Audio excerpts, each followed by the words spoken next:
And welcome, everybody. It's Sunday. It's another respect. And once again, tonight, we're going to take a deep dive into that cesspool of child trafficking and child abuse. And I know a lot of you out there are saying, why do you keep doing this? Why do you keep going back to this? It's a morose subject. It's really hard on all of us to listen to. And that's the reason that I keep going back to it. This is an important subject. And it's something that needs to remain in the forefront of everybody's mind, because these are atrocities that were put on children. Okay. It's bad enough the abuse that some adults have to go through and the suffering that some adults have to go through. Children don't ask to be born, and when they are, they need our protection. And in many ways, that's been failed. Not just here, but all over the world. And it has to stop. And the only way that it's going to stop is if it stays in the forefront of our minds. Very, very, very important. And very, very important that we all remember that and do everything that we can to make sure it never, ever happens again. That's our job.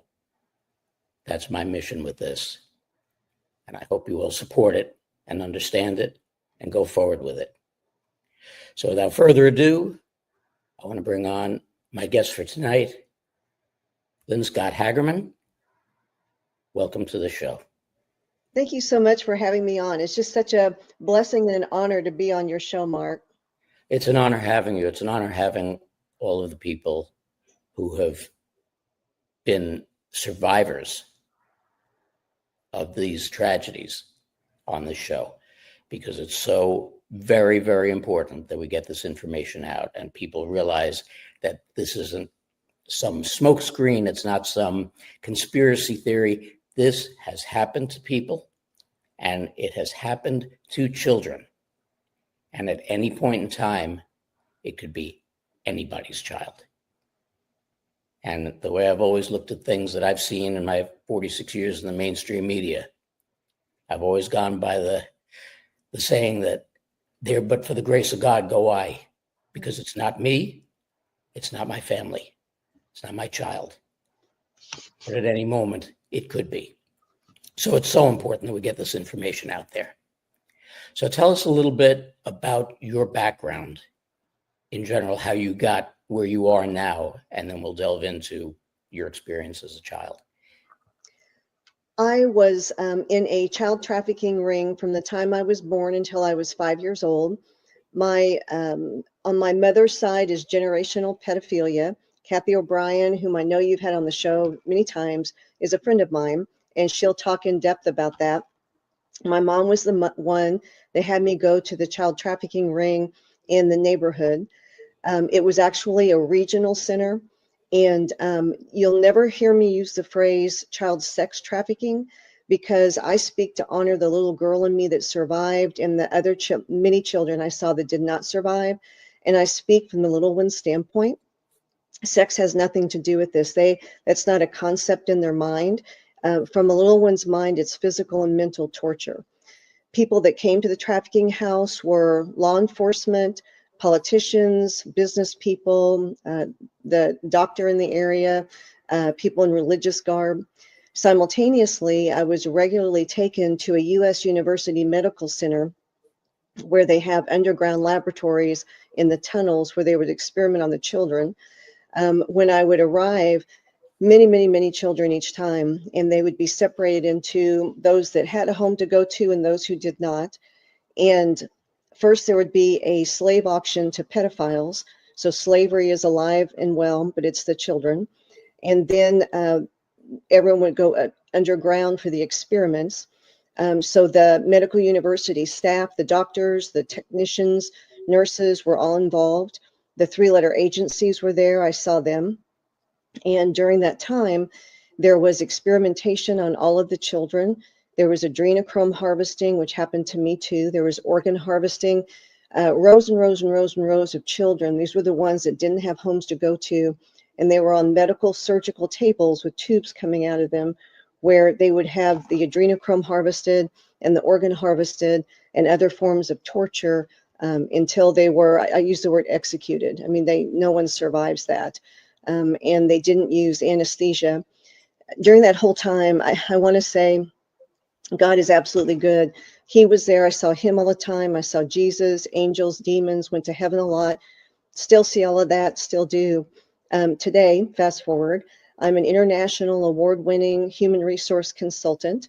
I'm an independent LifeWave distributor because that product significantly helps the PTSD and anxiety. I'm also a marathoner and a weightlifter, child of God, follower of the Lord Jesus Christ, friend of Holy Spirit.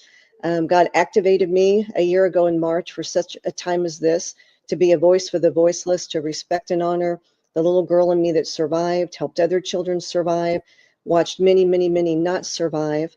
And I'm here to be their voice. Now, before we get into particulars on all of this, you're a human resource manager, you said? Consultant. I'm a consultant. Uh-huh. How much of a role does your history play into your choosing of employees for different companies and the way that they manage these employees? So it makes me highly, highly successful. And I'll tell you why. Kathy O'Brien will talk about how Mark Phillips, the CIA agent that rescued her, people who survive what I survive. I have 44 times the visual acuity of others. And for me, I also have 44 times the auditory acuity. So whenever I interview someone to fill a job, I know exactly when I'm being lied to. I'm a human lie detector. I read people like a large print book under a magnifying glass. It also makes me highly successful. I do investigations, sexual harassment investigations, discrimination investigations, racial discrimination, religious, you name it. And I always, always get my man or woman because I know exactly what they're thinking, what they're not thinking, what they're about to do, when they've told me the truth, when they're lying, when they're withholding information, because I can read their nonverbals, tone of voice, what they say and they don't say. And it's from my childhood. So it makes me a phenomenal human resource consultant. That's something that's very, very important as human resource consultant, because a lot of people do lie on their resumes and everything else, and especially when you're investigating into sexual harassment. Yes. The things that go on nowadays. Yes. But let's get back to your childhood experiences, and most of which, I won't say most of which, but a lot of which, because I know I can speak from my own experience, I don't remember anything prior to the age of 3. From the age of 3 forward, I have very vivid memories, but prior to that, I don't. I know a lot of this gets stored in your subconscious, but other than what you physically remember that you experienced, how does the stuff from being a newborn to the age of enlightenment follow you, that you can remember vividly exactly what happened? That's another excellent question. I love your questions, Mark. Thank you. So whenever I turned 5 years old and I was removed from that whole situation by a simple divorce and my mom moving, and I was taken far away from it. My grandmother was there. Mom could no longer send me places, and it stopped. And at that moment, I call it the grace of God, a gift from God, but it was like a mental wipe of 95% of my memories. So I still had 5%, but 95% was gone. And God told me, He kept me, my soul, my mind with Him during that whole time. And and by doing that memory wipe, it allowed me to quasi function as a semi-normal human being growing up. I always knew something was seriously, seriously wrong with me. Never could fully figure it out, but I knew it to the depths of my being. And whenever 2011 hit, I was at my makeup mirror, And all of a sudden, the first repressed memory came, and it dropped me to my knees, because when the repressed memories come, it's the body's and mind's way of saying it's time now to remember. And I remembered a time in the crib. And when a repressed memory comes back, it's like you have a photographic memory. So I remembered exactly what I was wearing and what the perpetrator was wearing and exactly what happened. You can smell the same things. You can feel physically as if it's happening to you all over again, emotionally and mentally. You can feel it all. So I was just in a puddle on the floor. And that day I had to drive somewhere, and I was talking to God about it. And I'm like, I could have lived a lifetime without remembering that. And I looked up, which is always a good thing to do when you're in trouble. And there was a big billboard, and it said, "It's never too late." So that's when the repressed memory started. And praise God, at that time I was going through a divorce. And what I didn't know was I had a counselor who was helping me, and a very godly woman whom I trust explicitly. And she was also a leading trauma therapist in the United States. I didn't know that. So praise God, she was there to help me. And she uses a technique called EMDR, which is the number one technique for trauma, processing through trauma and getting past it, that there is right now that's available. So I've spent since 2011, I'll see her once, if not twice a week, because I have so many memories from 0 to 5 that hit, and they'll hit in the form of a body memory. And I need to remember and work through it and put it behind me. And that's how you see me now, as a person who can speak and not be in a puddle in the floor. And that's in January of last year, God said, he said, "You're ready." He said, "It's time for you to start speaking," because I've been in healing for many, many years. So that's how you remember, though, is repressed memory comes back. Typically, it first comes back as a body memory. So for example, I'll be out, so I run a lot because I'm a marathoner. So I was out one day, and I saw an old washing machine that, how they used to put material clothing in and they'd hand crank out the water or something. Okay, so somebody had it as a planter, simple thing like that. And all of a sudden, bam, repressed memory, and I could no longer use my right leg. It just stopped working. And I had to drag it behind me to get myself home. And I drug it behind me until I got, a few days later, to my appointment to process this out with EMDR. And in that technique, my mind will remember. And then I remembered some of the torture that happened in the basement of the child trafficking house. And once I remembered and went through the whole thing, the feelings, I mean, everything comes back, then I can put it behind me. And then my legs started working again. Wow. Wow. Because I've been going through trauma therapy with a trauma specialist Okay. for about 8 months, Yeah. trying to get to the root of certain things. Yes. But have been told that there's still some deep-rooted things that I'm not aware of. So I'm going to check out EMDR. Yes. But it is mind-boggling, the stuff that you do repress, and then sometimes how it does or doesn't come back to you. And I think that everything is, when things come back to you, they're meant to come back to you.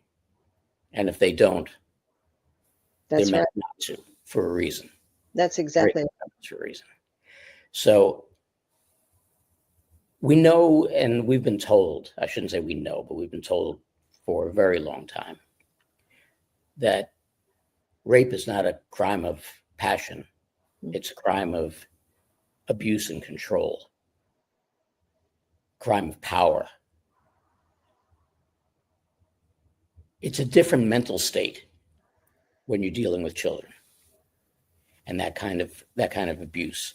And again, we're not talking just about sexual abuse here. We're talking about, like you said, adrenochrome harvesting, organ harvesting. You're talking about, and I discussed this last week with Dr. Martin when he was talking about a lot of the testing that went on and everything else. And I related it to Operation Paperclip, where the Nazis were brought over here and asked, That's right. how directly does this tie into Dr. Mengele? That's right. Who had no qualms about doing this kind of testing on people without anesthesia to quote unquote advance medicine and see what kind of reactions they had, et cetera, et cetera. Yes. That kind of sick cruelty takes that kind of a sick mind, and to do that kind of experimentation on living beings, Yes. just on laboratory animals, but on living beings, and especially on infants. Yes. What does your recollection tell you about that kind of a mindset? They are not like us. I'll start out saying that. When I was underground under the University Medical Center, everything that happened there was due to Operation Paperclip, where they did import the Nazis and they infiltrated every system that we had. So they were their mindset. They are satanic Luciferian pedophiles. They have a god, but the god that they worship is not the God that we think of, capital G-O-D. It's Satan, and they have an allegiance to him. Many of them have given him their souls. He's the father of lies. I'm sure he's promised them things that they're never going to get. But so in worship of him, they love child sacrifice. This has been going on since time began. You can read about in the Old Testament with Baal. When I was anytime there was adrenochrome harvesting, I would see Baphomet. So that's where he was kind of large and in charge, his favorite places. But the mindset of these people, it's pure evil. And the things that they do are irredeemable because they've crossed a line. For example, I love the fact that Florida has the death penalty for pedophiles and Idaho just passed it. Oklahoma passed chemical castration. I don't believe that goes far enough because there are all kinds of other things these people can do. But the analogy I use is farmers will tell you if they have a dog that for some reason gets into the chicken coop and kills a chicken, it flips their mind and makes them just insane with a lust for chicken blood. And there's nothing that can be done to stop it. So they have to put the dog down. They don't want to, but they have to stop the death of the chickens. So it's the same thing with the pedophile. They never seek therapy or treatment because they don't want to stop. Their mindset is now flipped to where they have such a lust for something that when I talk to God about it, he considers them eunuchs because they can't have natural relations. Their minds they're just irredeemable, and they're serial killers because from a child standpoint, again, it's physical and mental torture. And the body memories that I talk about to this day. So as an athlete, I see a sports nutritionist once a month, and she'll do a pinch test and we'll look at fat, fat loss, fat gain, muscle loss, and I'll just adjust my program. And whenever I have a severe body memory, so she does not know about my trauma background because I want her to stay in her lane and not let that distract her professional results.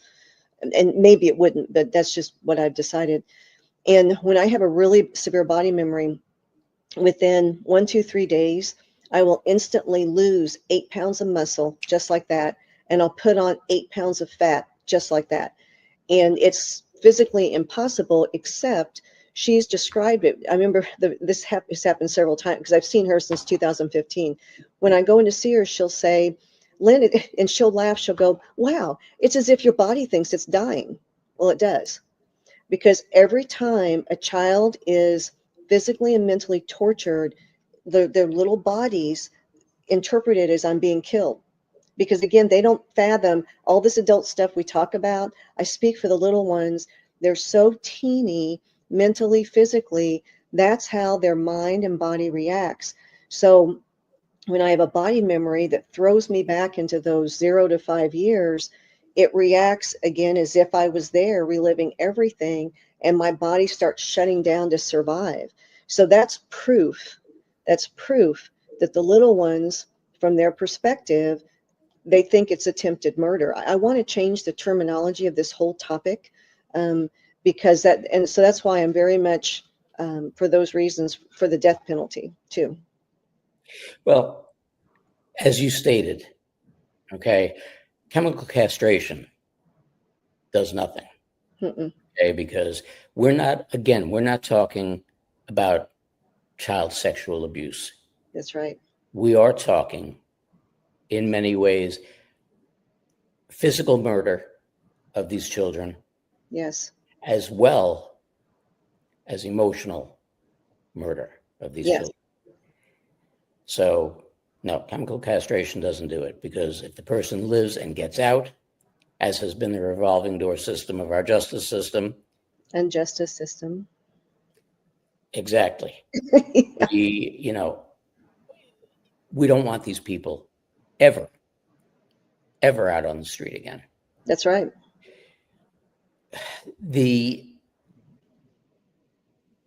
Let's get in a little bit to the organ harvesting.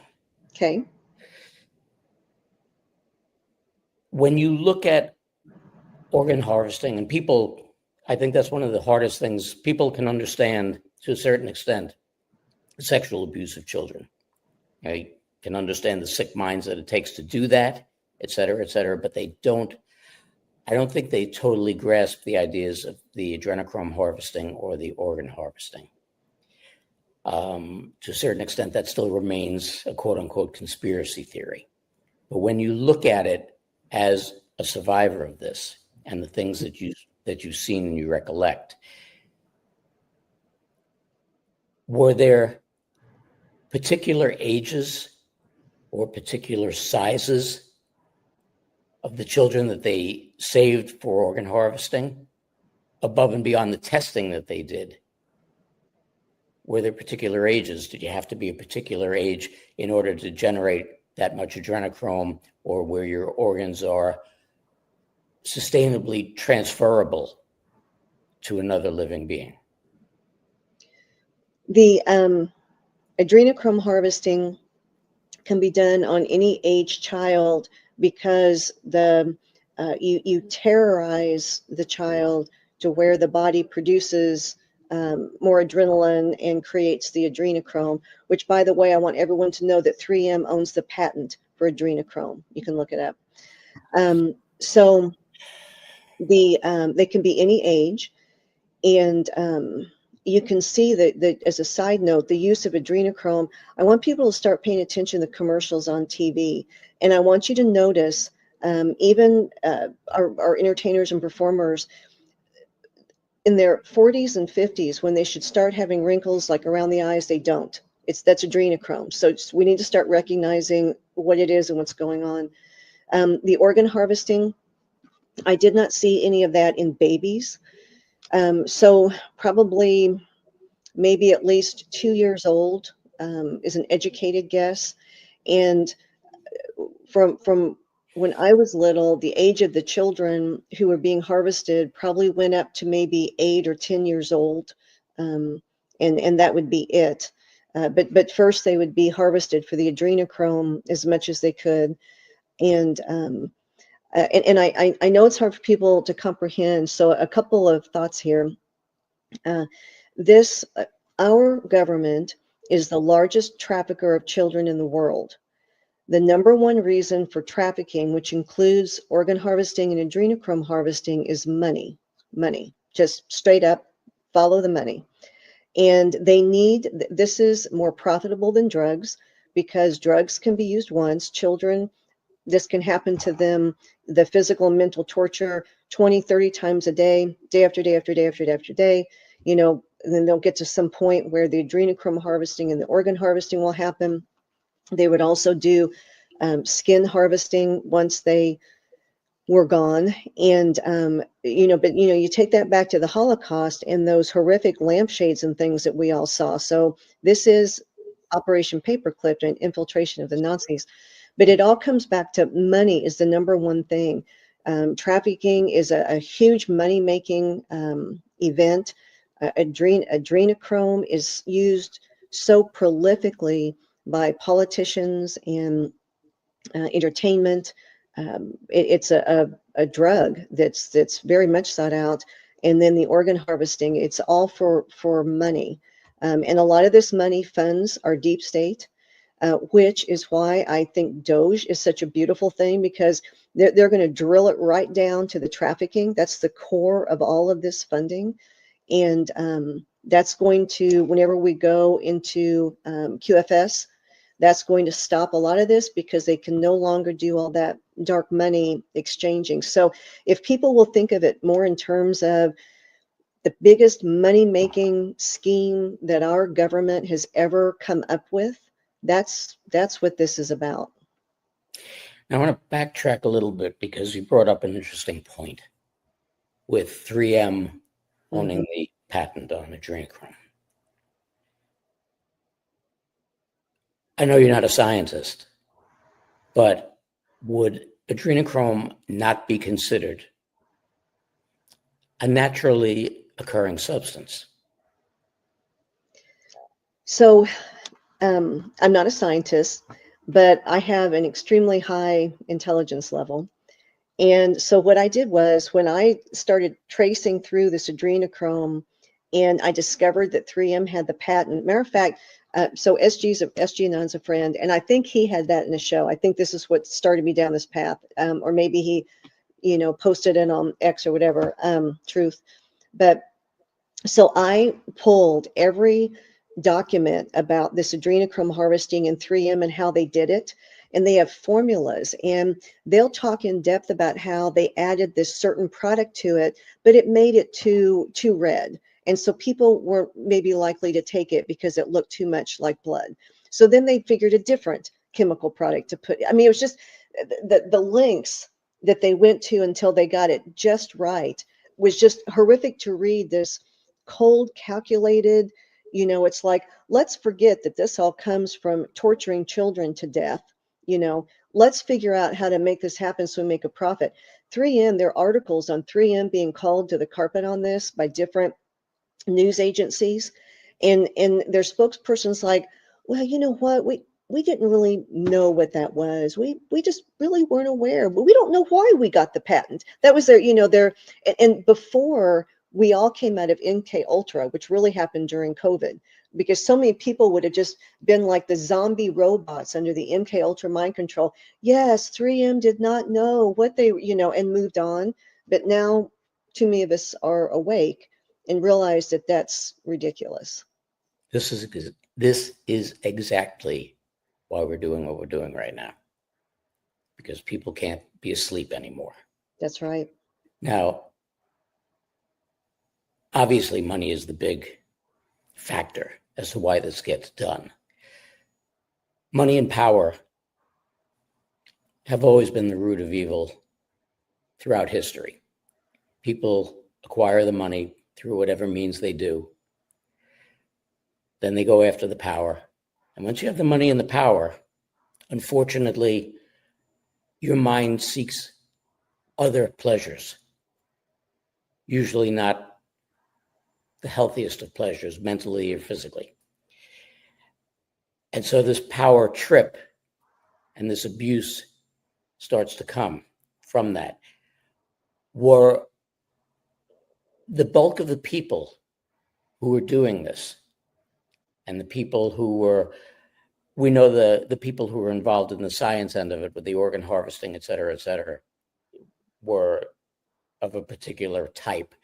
But were most of the people who were involved in the sexual abuse, the pedophilia, and the slave trafficking, people of means?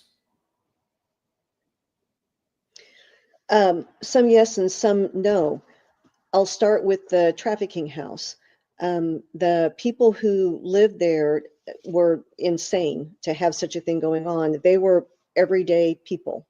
No, I think that the grandfather was ex-military, but I don't think that meant the military was involved, although I'm not sure yet. So, but they were everyday people. The people who went to the trafficking house were everyday people in the community. The doctor who would come and administer drugs to the children.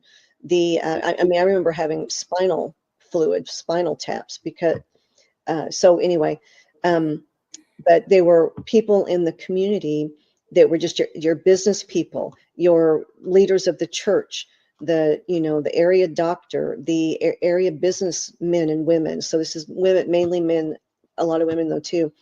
And then that would branch out to higher level people coming in, those, higher level politicians, higher level law enforcement. And then so it became more regional, and they were all Luciferian satanic pedophiles. So there were satanic ritualistic abuse activities at this local and regional level. And so they get a little bit higher up the totem pole, so to speak. By the time it got to the university, now we're talking about the CIA was there, which they've admitted themselves to Congress. It was the 70s or 80s where they said that they were experimenting, on Americans, and, oops, sorry, never mind, didn't mean it, and got a slap on the hand and went right back to it, and then started in with the children. So the CIA was there, and then the higher level government, so now you're just going up the totem pole at the university. Then you'd have higher level doctors involved and medical staff. With the documents that were released, that the CIA, everything that they were admitting to, that were recently released in December that I was talking about, they had this information in there that they said when they were trying to recruit doctors, the people they were most interested in were the doctors and medical staff at the very top levels of their profession. They wanted the best of the best. And that at first, when they started, some were like, well, isn't this like an ethical, but the majority were like, yes, I'm willing to do this for science. I'm willing to do this for big pharma, because some of the experiments were to develop the big pharma drugs we have now, where they would slowly kill a person to make it last as long as possible, to get as much money as possible. So yes, the higher up you went. And then I also went to national satanic conventions. They have conventions like we do, but they're very, very different.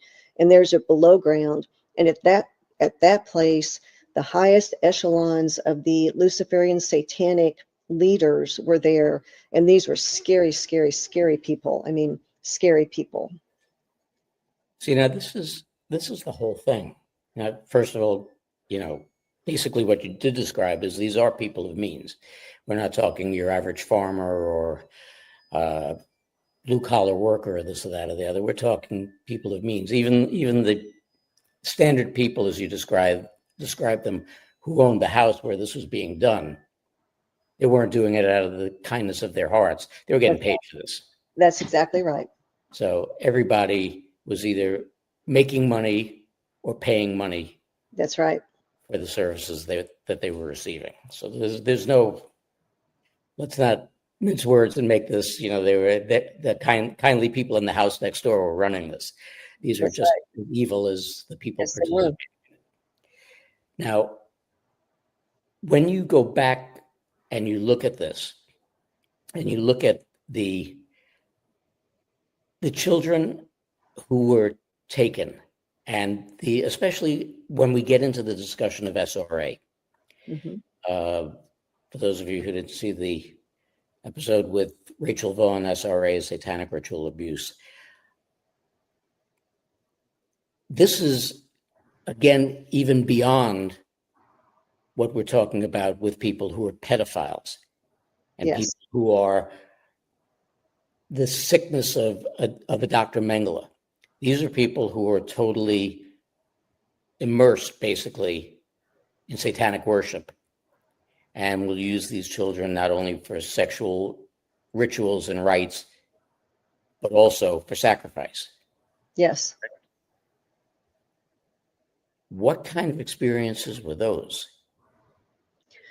So first of all, I do think Mengele was a Satanist, and I think Hitler was too. So just, that's from my research, I believe they were. But so these people at the local level, which would be kind of like local regional, what I found was, and this is how I'm going to describe it, the men were what I would have called geeks in high school.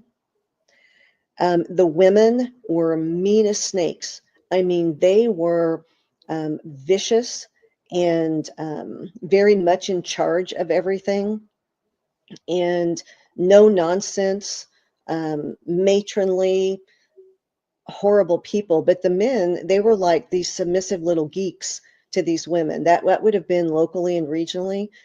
And they had, just like the pedophiles, I mean, zero compassion for, none of them had any compassion, but the children were a means to an end, because it was the ritualistic abuse and the sacrifices. They're worshiping. So just like people of faith might go to churches on Saturdays or Sundays or whatever to worship, and that's like a normal thing that you do all the time, and that seems like a normal thing to you. So them going out into barns and the woods and other hidden places to do their ritualistic ceremonies and sacrifices of children is the same thing, but it's to Satan. And then at the national level, it just gets even uglier and more, a lot more children, and a lot more horrific worship practices. And I hate to use that word, but I mean, they're worshiping Satan. That is their God. And so many of them too have sold their souls to him in exchange for something. So he's given them something, and they've in turn exchanged their souls, because they're truly soulless people who do this. They're gone. They are not like us. See, what drives me nuts is the premise and the mental state that these people have to be in. Because do they just believe that they're going to receive these gifts, or do they experience any kind of reward other than internally for what they do? And as a part B of that question, and as an HR consultant, do you believe that these people were also victims of either child abuse or satanic ritual abuse? I would say bottom line, likely they are victims. For example, pedophiles don't just pop up in their adulthood. I mean, it happened to them too. None of it excuses the behavior, because they're grown adults and they can now make their own choices. But yes, I agree with that. And so I'm sorry, I forgot your first question because my HR hat kicked on to answer your second question. The main question was basically, are these people of the mindset that they not only believe that there's this divine end to the sacrifice that they're making, or can they account to the fact that they've actually received what they've sold their souls for? So they've received, and I'm going to use Taylor Swift as an example. Her, I believe it's her dad or her mom is the head of the Church of Satan here in the United States. And so either her mom had a relationship with him, or I can't remember how it went. But then she was brought out on stage, all purposely done as an innocent, and then to get popularity. And then the year, I don't know if it's because I don't follow this woman, but it was either last year or the year before when she started dating that football player. And then all of a sudden, and I noticed it just in my everyday life, she was everywhere. I went to the grocery store and every magazine had her on the cover. And every movie I watched, like I was watching a Hallmark movie, and they're all saying that they're Swifties. And I thought, well, what the heck, you know? So what was happening though was, and she's also a witch. And so what's happening is, she was promised that in exchange for this illustrious career by the world's eyes, that if she worshipped Satan, she would receive that. So they are able, and I don't understand how that works, but they are able to receive things for a limited period of time, but they know that they've sold their soul to the devil. And, in the end, he may promise them things when they die, but so I feel a story coming up. I love stories. When I was little, God took me to hell, and there was the doctor that would administer the drugs to the children. And just as evil as he could be, the things that he would do to us. And I saw him in hell, and he was on a spit, that you put a pig on. And there were two demons, one on either side, roasting him alive with these flames, and just laughing, if you can call a demon laughing. And every time the demon would spit, gasoline came out of their mouth and the flames burst higher. And he was in so much pain, he couldn't scream anymore. That was his forever. So whatever Satan's promise to them, he's the father of lies, they're not going to receive it. They're, in the end, God is absolutely good, and he is a God of justice with a capital J. And whether they receive justice on this earth or the next world to come after this, they have sold their soul for immediate, what they consider pleasures in this world, but they're very short-lived. They do receive them, for the most part, it appears, but it's very short-lived. You spoke about the drugs that you assume that they were doctors administered. Yeah. What kind of drugs were they administering, and what was the purpose of it? And were they administering them blanketly, or were there particular age groups that they were administering the drugs to? So, for example, so I'll talk about the child trafficking house and then the university. So in the child trafficking house, a lot of the, not a lot, some of the customers liked the children to not be able to move. And so spinal shots would be administered to paralyze the bottom half of the children. So that's one example. At the universities, there was a lot of drugs administered for experimentation for different purposes. Some of it was to create drugs for big pharma. Quite a bit of it is. I have to laugh. Above ground, they'll say, we never experiment on children, so we can't say, that's just a crock, because they experiment on children all the time. They did during COVID. There's records. Parents received money to have their children administered the vax. But anyway, another story. So underground, some of it would be for big pharma. And I remember them killing me once because they tried to see how much of a drug they could administer before a little body would die. And one time they killed me because I remember being rushed in a gurney, flying down the hallway, lights overhead. Normally these rooms were dark, lights overhead. And I was above my body, and I knew I was dead. And frankly, truth be told, it was a relief because the pain was finally over. But they brought me back to life. So it continued. But they were experimenting, so now we have these deadly, they call them this child vaccine schedule. These are death shots. And they were developed and determined through children like me underground, where they would see what they could administer and how much to cause what effect.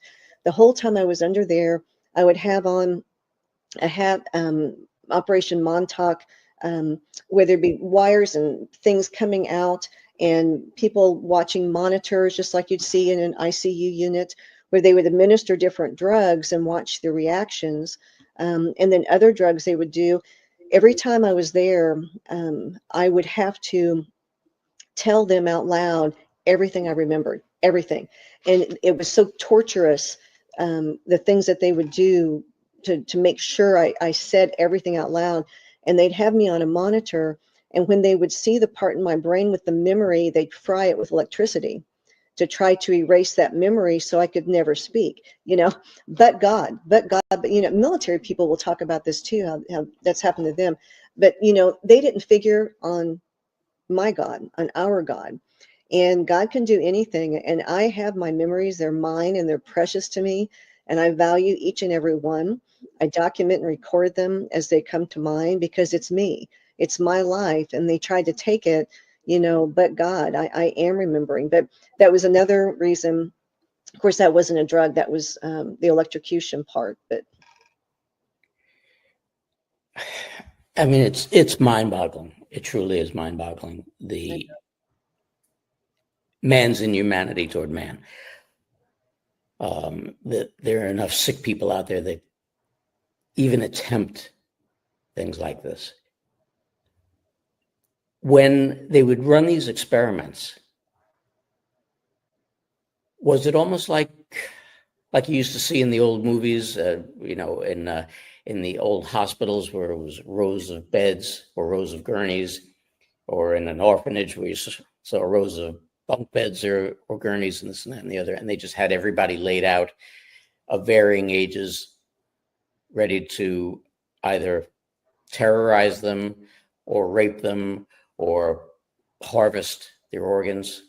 Or was it done in operating rooms? Or how did they do this? The children that were going to ultimately be executed due to this, and by executed, I mean they died because their bodies couldn't take it anymore. They were rows and rows, and just picture row after row after row after row in a huge, huge room of children on these surgical metal gurneys, tables with the tubes and things coming out of them. Children like me who had a home to go to, it was all in one giant room still, but more segregated into spaces where there was enough room. I remember flat screen TVs on the wall, and this would have been before they were technically, that we all knew above ground, were invented. So a lot is being withheld from us. It is already available. But there were flat screen TVs, government employees watching behind there.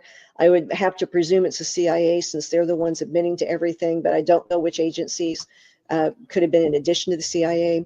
But there was it would be like surgical rooms, a good idea, but without walls. And they would have us in dental chairs where they would administer. And then, so I would be laying on a dental chair, and there'd be a doctor, there'd be a nurse or two, a technician, the CIA, the government agencies, the flat screen TV, where others would be watching. And so, which, I mean, it's unfathomable. I know this is, hard for everyone to listen to. I understand it. It's hard to discuss, but God wants people to know. We people have to know what's happening to these little ones. These people had no emotion. So while they were electrocuting me, administering drugs, physically and mentally torturing me with their sadistic acts, during all of that, they were watching monitors and taking recordings, and it was just a giant experiment. It's unfathomable, their complete lack of compassion at all, while you could hear the children, if they had any screams left, because they don't use anesthesia. Now, I do like to give some hope. I'm an extremely spiritual person because of my childhood. I do want people to know that every child had an angel. I saw angels all the time. I still do. And the angels that helped the children were female mothering angels, very beautiful female angels, beautiful flowing gowns. And the little girl in me would call them the shh angels, as in they're there. And each child would have one. They were very mothering. And I had one too. And it's almost like by their touch, it would help soothe the pain some. You still had to experience all of it, don't get me wrong, but it would just help. I firmly believe those are the same angels that were with Jesus in the Garden of Gethsemane, because he said he could have called a legion of warriors and he didn't. But I do believe he was soothed there. So there were angels. I just want people to know, we weren't alone. But I have to touch on one point that you mentioned, and you're not the only one who's mentioned it, almost without pause. Kathy mentioned it. Rachel mentioned it. There are those who had homes to go to. Mm-hmm. Now, I heard and understand what you said at the top of the show. And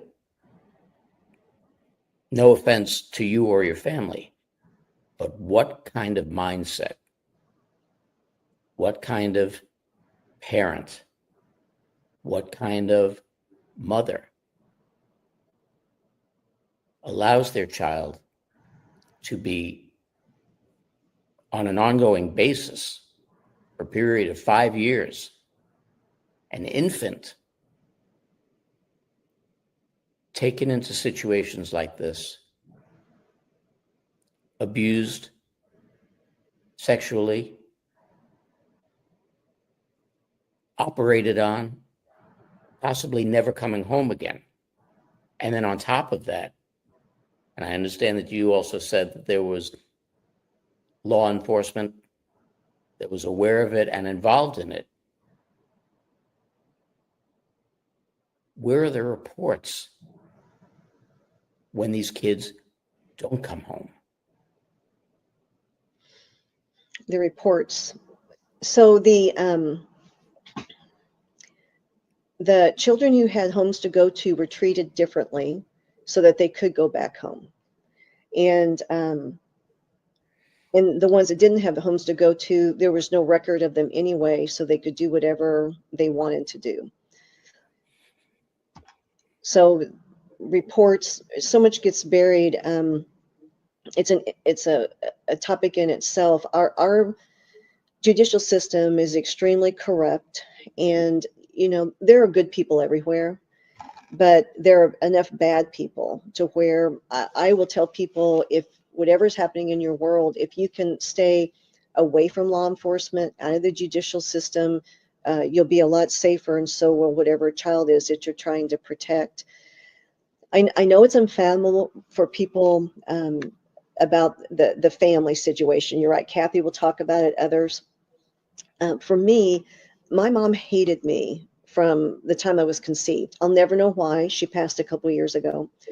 Now, because of generational pedophilia on her side of the family, it does seriously mess a person up. Just to say, I mean, and how some people come out of this after a lot of work, like myself, and some come out like my mom. I don't know. But she was very, very injured by this. And I have long since forgiven her. And as a matter of fact, several years before she passed, she was taught, this was before most of my memories came back. She was asking me, she said, I'm afraid when I die, I won't go to heaven. And I was surprised, but now I understand exactly why she said that. And so I led her to the Lord Jesus Christ. Never knew if it took, because she treated me awful my entire life. She was very verbally, emotionally abusive. And so the more I remembered, I protected myself. I forgave her, but I protected myself by staying far away from her, because people have to earn their family titles. Mother is a title. You have to earn that. Father is a title. You have to earn that. They don't just come with these automatic kumbaya sorts of things. But whenever she died at her funeral, my little nephew at that time was 4, and he came up to me, he said, Lenny, and that's what they call me. He said, that lady in the box, which would be Mom, because, he's 4. I mean, that's what lady in the box, right, in her coffin. And he said, she's standing right over there. And he said, she's got a big angel on this side and a big angel on this side. So I knew that she was in heaven. But I also know the day she died, I didn't know what to feel. I had no idea what to feel. And granted, to survive, I had to stop feeling, because the little ones that felt, they died. Their little bodies and minds couldn't take the horrors. And some just died on their own, with no one actually murdering them, because they just couldn't take it. And so I wasn't sure how to feel when she died. And I was working on getting my feelings back at that time. But I just didn't know. So I asked God how I should feel. He has such a sense of humor. He said, ding dong. Well, I had Oz programming. So, so he knows how to speak to me. Our relationship with the Lord is different for all of us. He speaks how we can understand. And so, ding dong, the witch is dead. That song from Oz. And so I thought, okay, so I'm to kind of like rejoice. So I started singing, ding dong, the witch is dead. And it felt strange, but I thought, okay, if this is the right emotional reaction. So after that, I went to my therapist and I said, what? God said, and she started laughing. She goes, oh yeah. She said, every person, when their perpetrator is, because Mom's the one that sent me there, although she didn't do those things. So my therapist said, every perpetrator, when they die, the victim is free. They're finally free because that person, even though intellectually I knew she was, an elderly person and couldn't hurt me, but inside in the subconscious and all, still would struggle with that. So, ding dong, the witch is dead, which is another reason why I'm for the death penalty, because that's whenever the victims truly have freedom, is when the perpetrator can no longer hurt them. Now, you stated that your mother was, quote unquote, injured by this. In what aspect? I was mentally, psychologically, because I would use the word insane. Any human being with the label mother or not, but especially with that label, would have to be insane to let their little baby go to a child trafficking house and then be experimented on. I have a memory of her, they called it camp when I went to this university. I remember her writing the man a check to take me to camp. So she hated me so much, they didn't even have to pay her, although I know they did too. She paid them to take me away, so that she could pretend that I was going to camp when this government employee put me in the car and drugged me and drove me to the university. So insane is the word that I would use, because no one would do that. I mean, it is unfathomable, but unfortunately, it happens. I'm not the only one who will share this sort of story. Now, again, no offense. Where the hell was your father? So he was, it's an excellent question. He was an alcoholic and a workaholic. So he was never home. And never home. So he had no idea what was going on. He was not involved in the care at all, in my care as a child. He was gone either mentally because of that chemical and or physically because of work. So just very absent. And you never came home with any markings on you or signs of abuse? I would have, yes. The markings, most of them would have been hidden by diapers and again, he had no care of me. So that would have been mom. So she would have seen it and not cared. Wow. Wow. Now, this is not just obviously a United States problem. This is a global issue. Yes. Something that goes on in every country. You stated the United States is the biggest trafficker, but it goes on all over the world and has been for centuries. When you talk about universities, does this happen strictly in United States universities, or does it happen at universities globally? Globally. And the reason why is the tunnels are global. So the vast majority, if not all of the universities have tunnels, and that would be in other countries too. This is a worldwide event. And even though the United States federal government is the largest trafficker of children, we're also the international hub. So we will import them in. Recently, there was news that came out where Greenland is such a um, uh, hub for the international trafficking of children, and how Putin has a special task force who's going in the tunnels to find the children, and the horrific effects it's having on the soldiers. I've heard reports of that from Ukraine too. But there are just tunnel systems everywhere. They go in the universities. Derek Johnson will talk about, in his book, The Midnight Rider, how DARPA, I think it was 2019, don't quote me on it, but requested money to go under the tunnels of the universities in the United States for tunnel warfare. So, Well, subterranean warfare is something that we know that the military has been dealing with. They were trained in it for multiple reasons, because there are also DUMBs, deep underground military bases, yes, that are out there. So there are people that do fight back. But this systemic and ritual abuse going on underneath our universities that are being so endowed, and thankfully Doge is going through that and president's dealing with them also over Exactly. other topics. They had to be aware of what was going on underneath their esteemed universities. What culpability do you find these places had in this ritualistic child abuse? This is crimes against humanity. They're very culpable. And for the audience to even understand, you did the wonderful show on COVID recently. I mean, you've done several, but the culpability of the COVID vaxes, people knowingly giving that genocidal drug to people, or the remdesivir. They knew the remdesivir.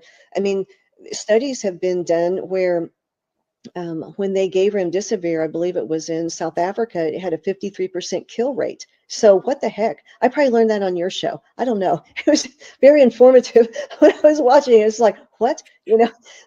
So they're very culpable. I mean, they people know this this love of money, possibly blackmail, this furtherance of science. Again, in the CIA documents that were recently released, they were able to easily recruit the top medical professionals in their field to do this horrific experiments on the children and adults. And the reason they could was these top medical professionals in their field said anything to advance science, anything to advance big pharma. They are not like us. We the people do not think like. So they are very culpable in this. It is crimes against humanity. I know for the part of the children, there is no statute of limitations, no statute of limitations on heinous crimes against the children. And praise God, because justice is coming. I've watched President Trump fire. I wondered how he would do it, but I knew he'd have to eliminate all of our systems, tear them down, and rebuild them. So I watched him fire a bunch of federal judges, federal attorneys, and I thought, okay, this is how it's done. And then I watched Kash Patel disperse FBI to all these local places.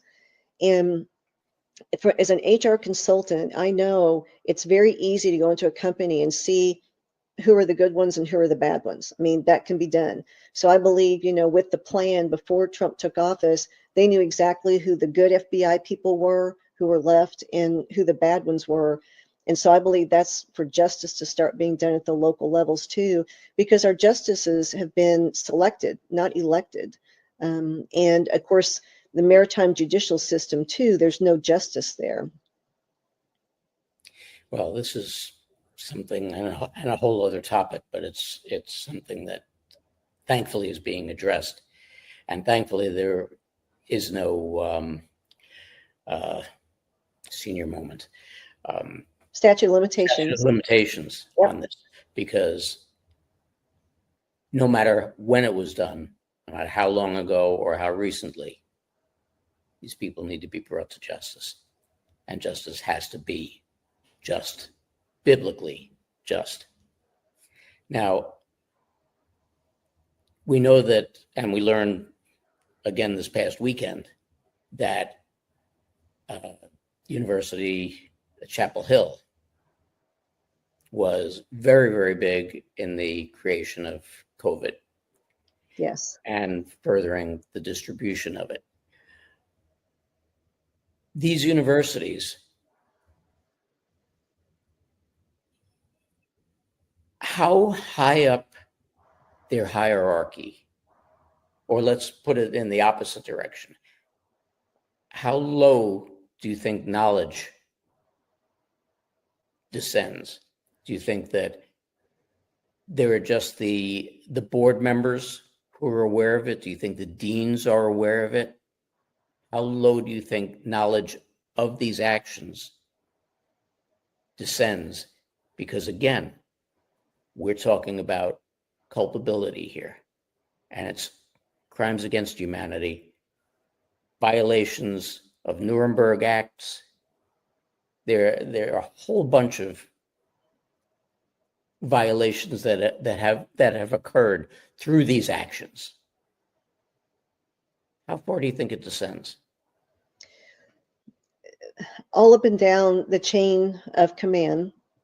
I believe the bulk of it's at the top on a need-to-know basis, and I believe probably everybody at the top knows, or the majority. And then below that, it's a need-to-know basis. But people will need to know. I think it's important to keep in mind a couple of things. Through Operation Paperclip, our universities were infiltrated by Nazis.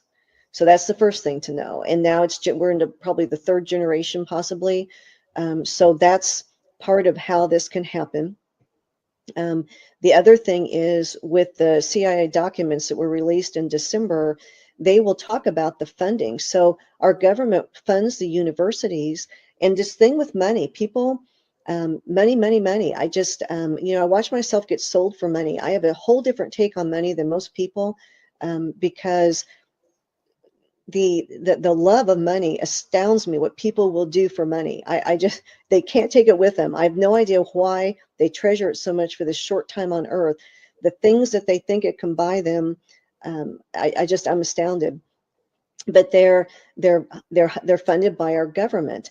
And so to get that money, they're willing to do whatever they're told and justify it, just like the hospitals did, just like the funeral homes did, whenever they were pulling out those white fibrous clots from COVID and not telling anyone. I mean, it just follow the money, which again is why I love Doge. So I think it's top to bottom, but the lower down the totem pole, the more it's a need to know, unless someone is super excited about getting involved, like the CIA agents found to do the experiments underground at the universities. And unfortunately, there's too much of that too, and still is. Now, not that I would expect you to necessarily be able to discern the difference at that age or recognize at that age. You've already stated that there were government officials that came down, that not only came down to witness, but also came down to participate. Yes. Do you think that there were also university officials that came down to witness and participate in both the experimentation, like people in their medical programs, or, just people from the boards and this and that and the other who got their rocks off with little kids? There might have been around, so the people not on the flat screen TVs, I knew that they were government agency employees because they all dressed the same. It's like when we had the three-letter agencies that infiltrated J6, they dressed the same. So you could figure them out, in their little mob. So that's how the government was in the room. And it was easy to identify the doctors and the surgeons and the nurses and the med techs by the garb that they wore. Now, who was behind the flat screen TV? I always thought it was likely government agency people that were watching and observing the experiments, because that's who funded it. But it could have been heads of universities. That would be the only place that if they were watching, that's where they were, because I don't remember them being in the room. Now, that being said, I still have repressed memories come. So there's not a week that goes by that I don't remember at least one or more things that are my precious memories to me. As horrific as this is my life, and I deserve to know what happened to me and record it. So I would not be surprised if higher level university officials were there. I would think just out of flat curiosity, if anything, just wondering what was going on underneath their facilities, for Pete's sake. I think natural human curiosity at a minimum would take over. Now, do you have any recollection whatsoever to be able to describe what these tunnel systems were like? Because we've all heard about, tunnels all over the world, not just below the universities, but running below our major cities, running cross country, running between countries, allegedly the tunnel between the Vatican and Jerusalem. Yep. that was for 150 miles lined with gold. All these different things. Do you have any recollection of what those tunnel systems were like? You know, when most of us think of tunnels, and I've been down in tunnels, doing my job, even, you know, a defunct, the not Black Railroad, but the Underground Railroad, it's literally underground. That's why I couldn't think of the word. Underground Railroad under Brooklyn. Yeah. I grew up in Brooklyn, had no idea it existed until I happened to see the sign there for a tour. And I went down and did the story there.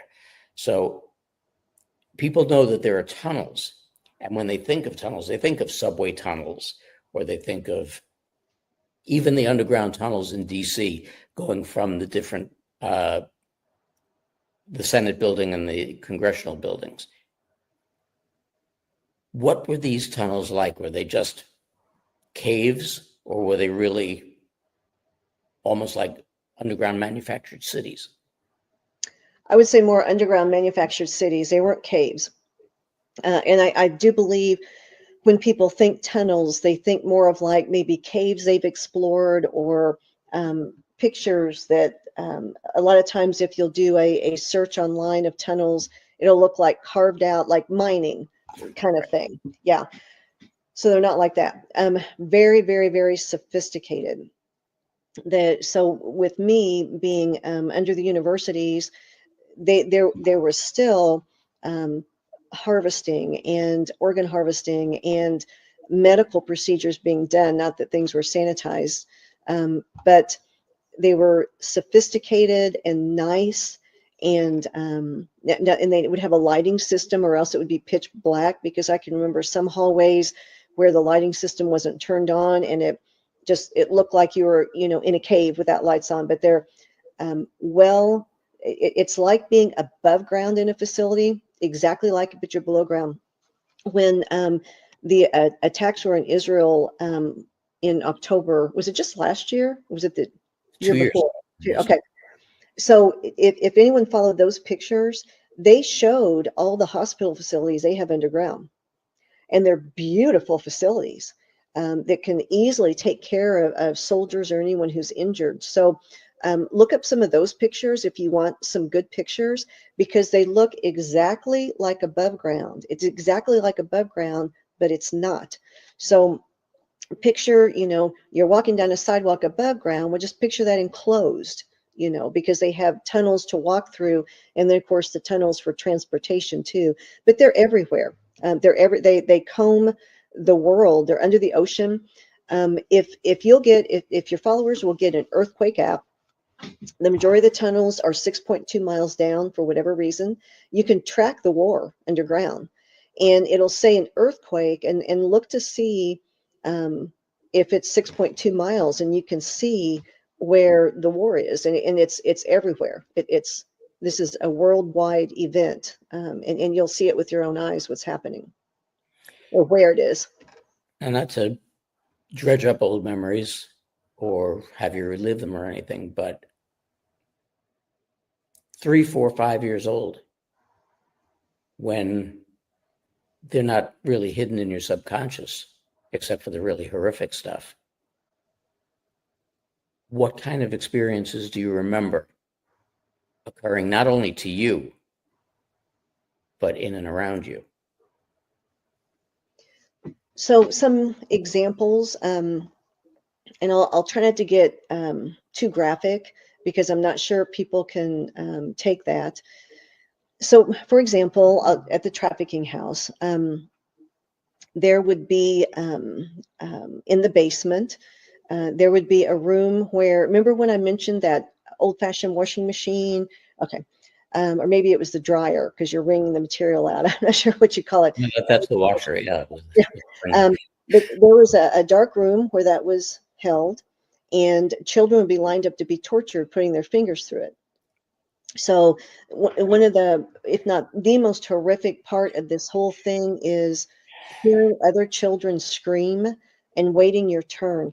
As a matter of fact, I would try as often as I could to take the place of others, because I couldn't, to this day, if someone is in pain or hurting, I have to do whatever I can to help them stop that, because it's just, it's unbearable to me. So you would hear that they would go in there, and of course my fingers wouldn't be smashed because I had a home to go to. But the threat of it, I was so teeny, I didn't know the difference, that, oh, they really want, I have a home to go to. I mean, you don't have that kind of thought process. You really think it's going to happen to you too. So I remember waiting there. The dragging my leg, remember I was telling you about, they had a row of casts of all sizes that they could slip on a child's leg so they couldn't run away. I can remember being buried alive. They like to bury children alive. And so they would do that in the backyard.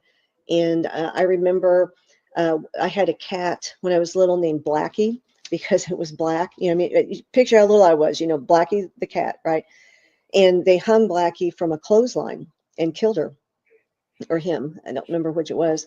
And made me watch that. And then they hung me on the clothesline. And I didn't know it was to not kill me, but it was part of the torture that they do to get compliance. Thinking, so they like to kill and maim and mutilate animals. Cannibalism, they like cannibalism too. I can remember being hunted at the trafficking house, where men would line up and they would hunt you like prey. So those are some of the memories from the trafficking house. The issue is when grown adults with no conscience are given little children and permitted whatever their depraved, corrupt, debauched minds can think of, they can do, because there's no one to stop them. And so the sky is the limit, depending upon what they can come up with to do. And they can come up, it could be anything. And children can't fight back. So, if you fought back, things were even worse than before. So it was easier not to, better not to. You survived better if you didn't. But they could think of absolutely anything to do and be able to do it. And for the little ones, you just sat there in complete and abject and total fear 24/7, not knowing what was going to happen. I'll tell you, it's because of that. You started out your show asking me how my childhood helped me now. Because of that completely keen observation of every little move and word and thing that was done when I was little, that was to survive. And so I could predict what might come, as best as a tiny one could, what might come at me, what might come at me, and when it might come at me, based upon that, which those skills make me who I am today. Whenever I'm with anyone, I read people like a large print book under a magnifying glass. When I choose to turn that on, which I don't choose to turn that on all the time, because it's a difficult way to live, knowing everything about a person all the time. So, but those are some memories. Now, we're not going to get into, where in the world is Waldo, where you grew up or anything else, or where this all happened.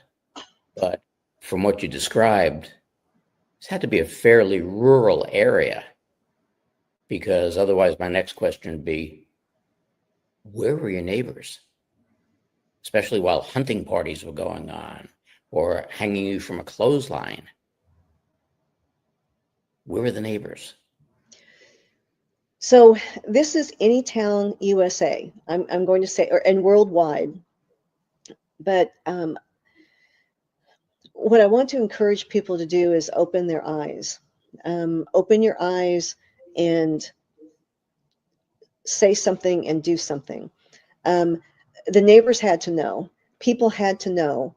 And I believe right now, if everyone thinks about their own neighborhood, think about some of the children you may have seen walking down the street. How are they dressed? How do they look? Do you see little children never coming out of their homes and you think that's strange? It's everywhere. And I think people are turning a blind eye. or a participant, or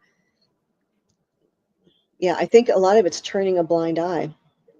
Well, I was going to say, do you think that not necessarily being a participant, but as we've known in regard to our own government and their participation in certain things, do you think there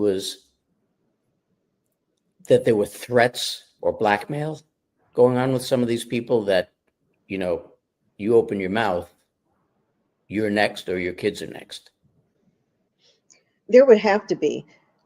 From during these years that we're all waking up, we're finding people at all levels, politicians, especially, we hear stories where their families have been threatened, there's blackmail. Um, and so some people are turning a blind eye or participating because they are afraid that they'll be killed or that their family's going to be killed. So I do believe that there is some of that, yes, extensive blackmail. As a matter of fact, you'll have survivors like Kathy and like O'Brien and others like her, where they were used to put people in compromising positions where pictures and videos were taken. So that is a piece of it too.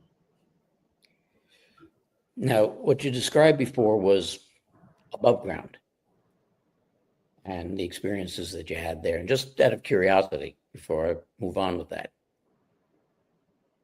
hung by the neck or hung like clothes? So I was hung by my armpits. So so not by the neck, because that would have killed me and left marks. So it was by the armpits, hanging there with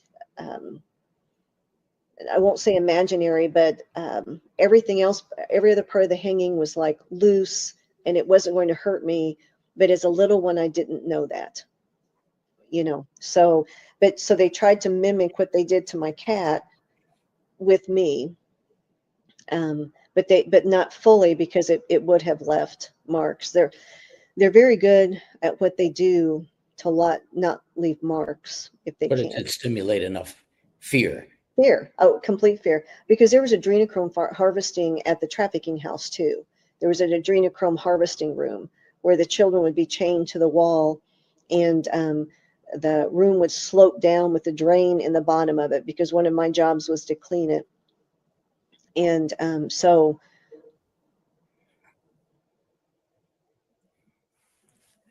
Sick, absolutely sick. what What did yes. you witness from your latter years, your older years, your memory years below ground? So below ground, in terms of some of the things that they did. Some of the things that they were doing below ground that you can recall, physically witnessing, not from your stored memory. Yes. So physically witnessing would have been the what I've described so far, the tubes coming out of the children, the screams from the children, the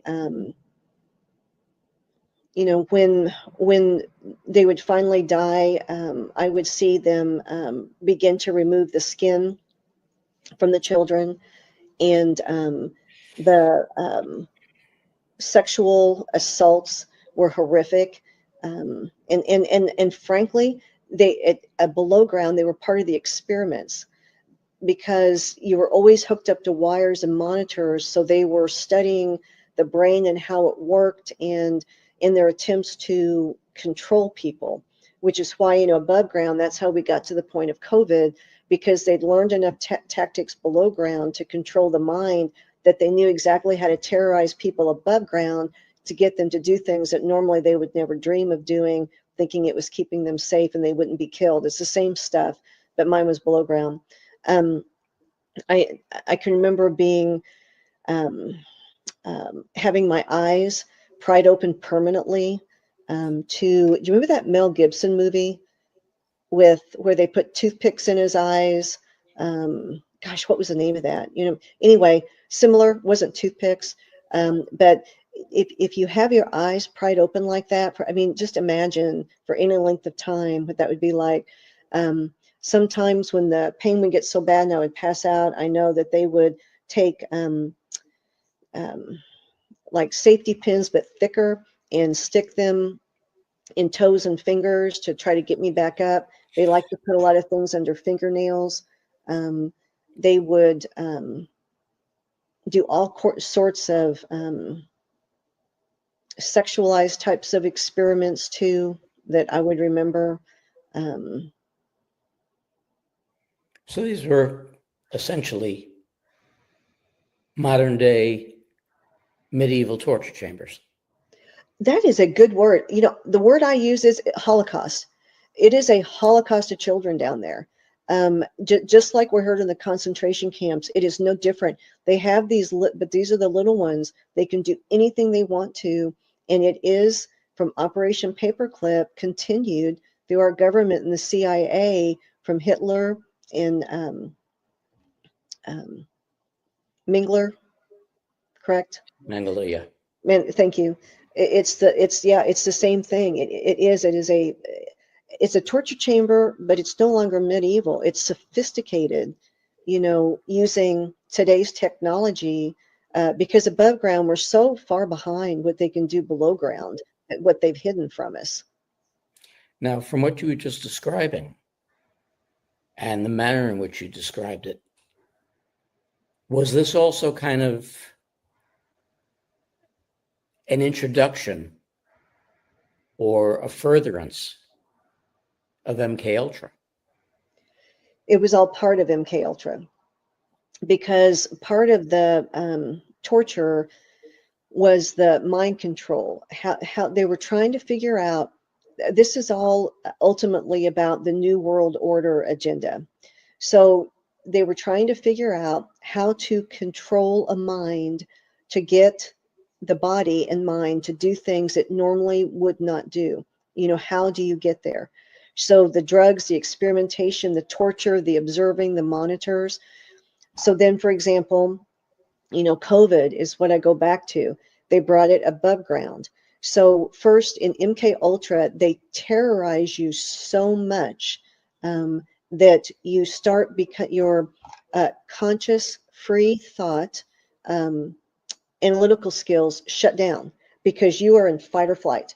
So your subconscious is wide open for them to stir around in there and do whatever they want to do and figure out how to control behavior. So then they bring it above ground. And how did COVID start out? With the terror. You're going to die. You're going to kill grandma. Your family's going to die. My gosh, your pets are going to die. You know, we're all going to die. You know, and so people's survival skills kicked in, and the repetition.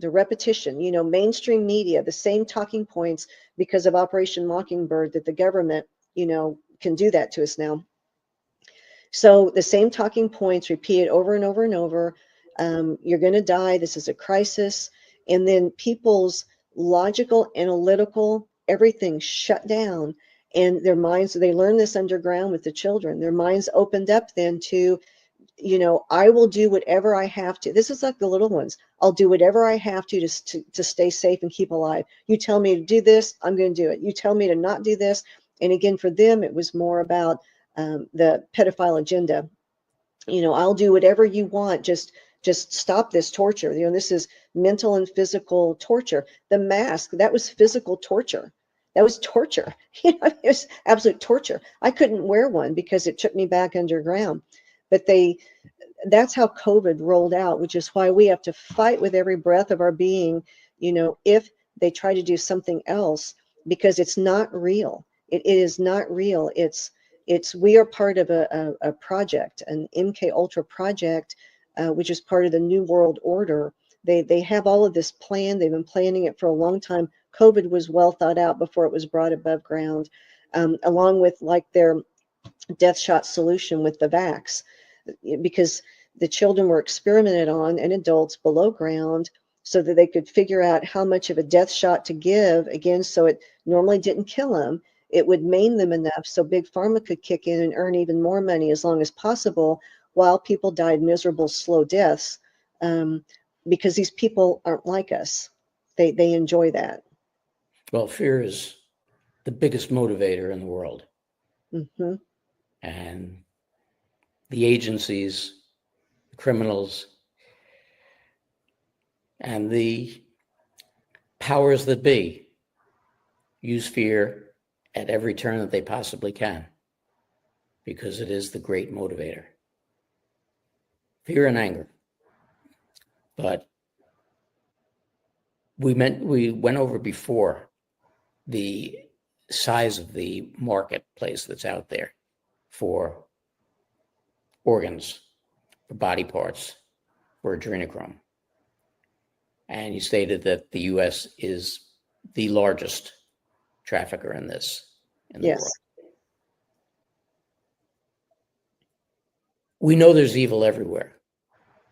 How large an industry is this? It's the biggest industry we have on the planet. It's a huge money-making machine.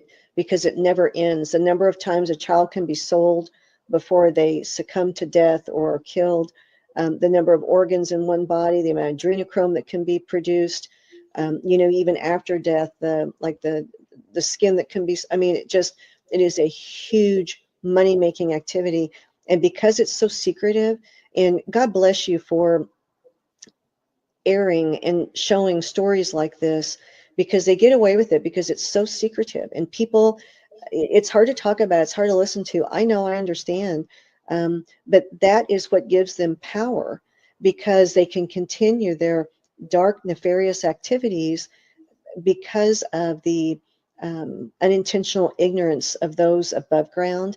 But it is huge. It's what funds everything. When Doge gets to the bottom of it, they're going to find the funding source ultimately perpetually goes back to the child trafficking on an international basis, because there are hubs in the United States where the children are taken and dispersed international. We've heard about the shipping containers, on the coast. Alex Jones just did an expose on warehouses above ground. So there are places everywhere, like right in front of our eyes, whether it's a house in the neighborhood, an empty facility that's actually not empty. It's a huge money-making activity. Well, that's where Executive Order 13818 comes in. Yes. All of those assets, which will greatly contribute to world wealth. Yes. And money for the children for recovery. Yes. Yeah.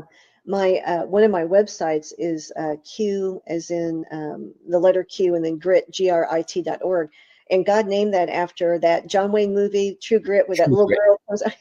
Yeah, it resonates with me and the little girl me that survived. So before I started speaking, 2 or 3 years before, God was giving me a plan for aftercare of the little ones once they were rescued. And then for adults, I have so many adults that reach out to me because they're still wounded from what happened to them, and they haven't gotten enough help or the right help or whatever. But that money will be used to fund. And I know I'm not the only one with these plans, because people reach out to me all the time. They'll say, 20 years ago, God gave me a plan for this too. I mean, they're all over the world. So we have plans in place. And whenever the funding comes out, through whether it's reimbursements from Doge or the reset, whatever, then these things will all be funded. So that way the children, can be helped, and the adults with the little wounded children in them. Now, do you think poverty is a huge contributor to a lot of these kids being taken, both willingly and unwillingly, and especially from some of the third world nations, and the kids that are coming across the border, et cetera, et cetera? Do you think that the poverty there is a huge contributor, and again, willingly or unwillingly, to their ability to traffic? Poverty is a huge contributor, and that would be in the United States and internationally. With my family, very low income family, primarily, traditionally, men are wired in their DNA to be providers. But whenever you have a dad that's an alcoholic, still trying to work, I mean, it's just difficult. There's the money goes for the booze and whatever. So at the poverty level, there's so much alcoholism and drug addiction and mental illness from various things that are happening, probably a lot of it pedophilia, that they are easy targets. Internationally, it's the same. Internationally, it's more the parents selling their children to receive money to try to survive where they're at. And there's no excuses for any of this, but it might help a person semi understand what's happening.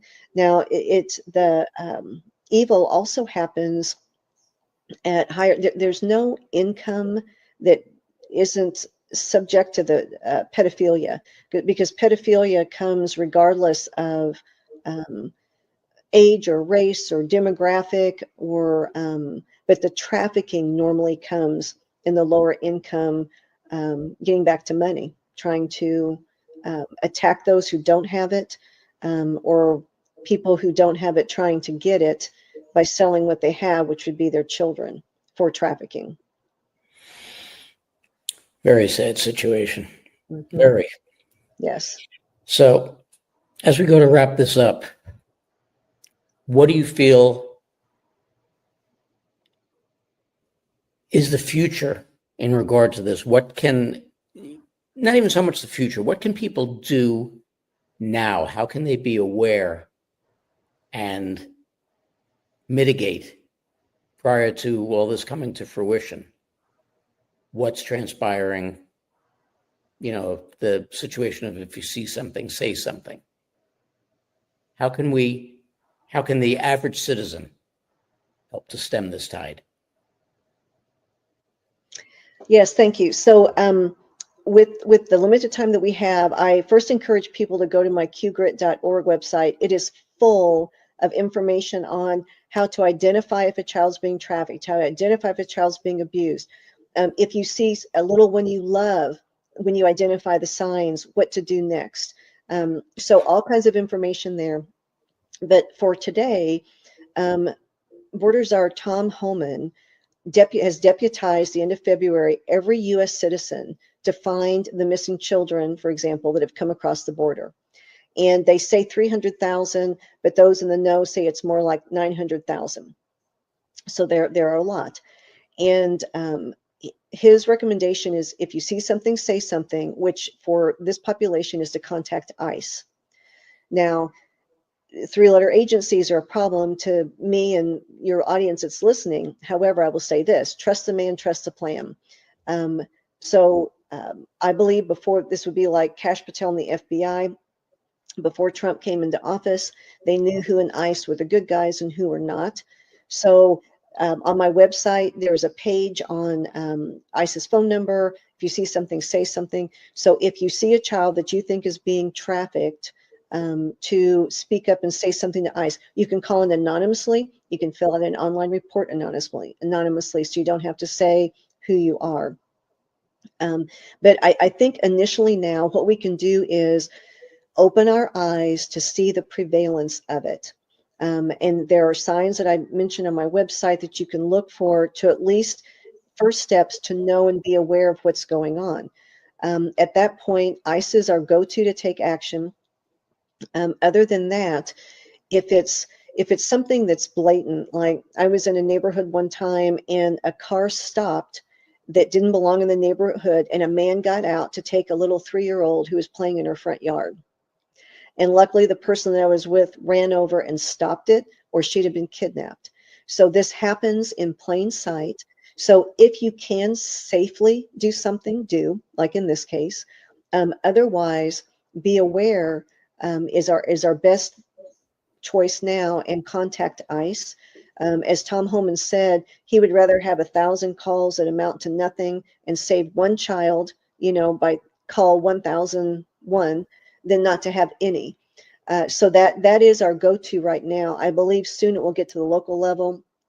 I believe soon it will go to worldwide. I believe that's why the FBI is now in local jurisdictions to do this. But right now, I want people to be aware, and to also be aware with their little ones. 1 out of every 2 little girls is currently being sexually molested right now or has been when they're teeny, and 25% of little boys. So when you're at Walmart or church or wherever you are, look around and know this. Keep your eyes open and be aware, because awareness is step one. And soon I believe we'll have systems other than ICE in place to take more action. What not to do not contact local law enforcement. The first thing you're going to want to think about is protect the children and justice, but there is no justice now, and there is no protection. Law enforcement will likely give them to child protective services. I call that child pedophile services. They are part of the problem. Don't go there. Law enforcement also has the ability to take your child and put them in a psych lockdown for 72 hours in most states with children who are severely mentally ill.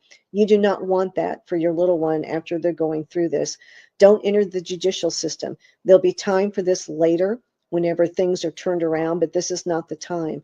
We, the people, can take care of these children ourselves. And I've listed on QGRIP different tools and information of what you can do yourself to help your own children, and to help a friend's child who you know is being assaulted. We can do this ourselves. We don't have to enter the corrupt systems at all. Wow. Wow. Wow. It's really, you can't go beyond that. You know, this is why you speak out about this. This is why I do shows like this. This is why I stated at the beginning of the show. Yes, it's a difficult topic to listen to. Yes, it's a painful topic to listen to. People remark sometimes about why I pause so much and why it takes me so long sometimes to get a question out. It's because I choose the right words.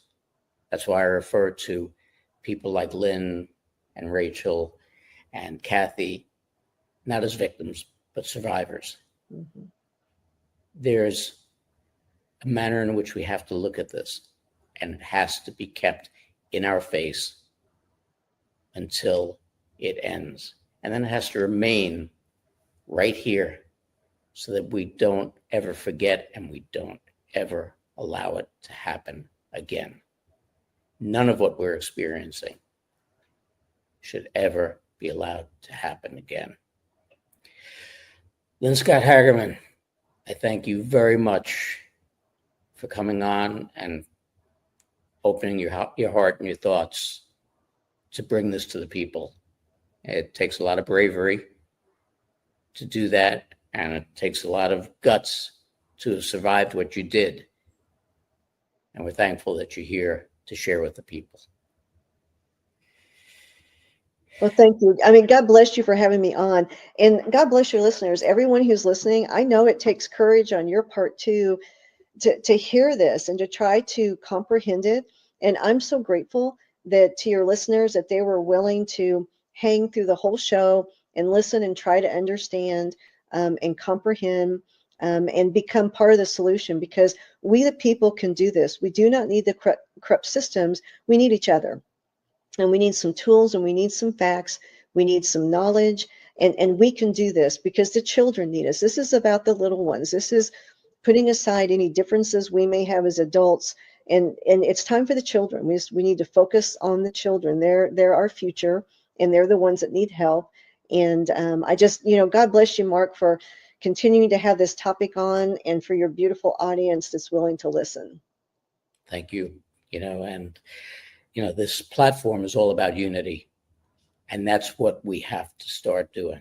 I say it all the time, and I'll repeat it again. Get away from the selfish and go to the selfless. We have to work together. Put all of the adjectives and all the divides that my business put in your head and start working with your neighbor, because that's how we're going to get past this and ensure that it never happens again. I want to thank you all for joining us. I want to thank Claudia, Kat, Kerry, and Doug for their help. Never forget this, folks. Never forget this. There will be more shows about this because there are more and more survivors coming forward about it. It's important that we do this. And once we get beyond this war, into the future, there are plenty of survivors that will need our help to continue to survive and move forward and contribute to society.